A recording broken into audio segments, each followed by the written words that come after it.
On December 5th, Jason Kelce walked onto the turf at Nippert Stadium for the last time, but it certainly won't be the end of his football career. He will continue on, following the footsteps of Bearcats before him that have taken the journey from Clifton to the NFL, with a stop along the way in Mason, Ohio. Kelce!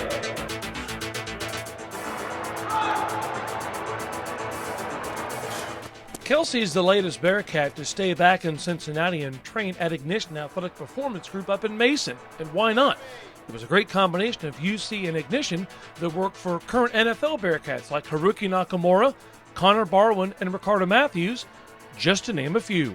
Yeah, I mean, as you've seen over the past 4 years, we haven't worked with every single UC athlete, but you've seen, I think over the past 4 years, we've had at least 1 to 2 athletes make it an active roster in the NFL that have trained with us. So UC is definitely putting out good athletes and athletes that have the potential to make it to the next level. And you see that in their play. You see it on the field and as they continue to grow into the Big East. Cincinnati prepares you extremely well for this development stage of your life, just because of how much you transform while you're at Cincinnati.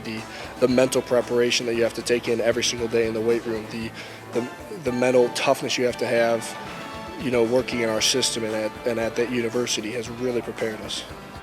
Jason is one of 3 Bearcats that will be in Indianapolis this weekend for the NFL Scouting Combine, another UC tradition. Not bad for a guy that came to Clifton as a walk-on and a linebacker. Now he's competing with the best college football has to offer as an offensive lineman.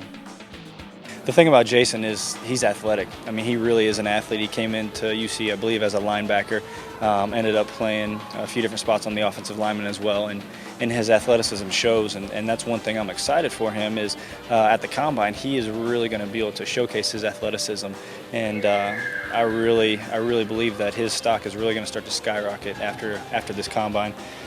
To be successful in college football at this level, it's a combination of talent and desire. Something that the UC Bearcat staff saw in Jason, something the Ignition staff sees in Jason, and it's something that Jason saw in himself a long time ago. I've always been very confident in myself. The biggest thing why I chose to walk on at UC, I had a bunch of 1AA, Division II offers. The biggest thing I chose to come to a Division I BCS program is because, to tell you the truth, I knew in my heart that I was good enough to compete with these guys. I knew that, I was good enough, and that's a big reason why I've been able to be successful. I'm driven, and the fact that I was a walk-on really opened my eyes, and the fact that I better work my butt off if I want to make it. Tonight is the most important of the season. We don't look past nothing. We're going to come out here. We're going to show them who back-to-back defending champions are. We're going to show them what this plays like. And the other thing about Jason is that his intensity is unmatched. He will outwork anybody any day of the week, and that makes it easy on me. From a technique standpoint, he's eager to learn, he's easy to coach, and that's one of the things that he's going to bring to the locker room at the next level is just that intensity and that passion to play the game and just the easiness of the coaching staff to be able to work with him. What I'm hearing is anywhere from 4th to 7th to even some guys are saying undrafted. The majority of scouts I talk to are saying that I will get drafted. I think I might even be able to bump my stock up at the Combine just because I think I'm going to run very well. It's something that you try not to think about too much, because all the stuff that's out there, all the people that say you're rated so-and-so, you're rated here, you're rated there.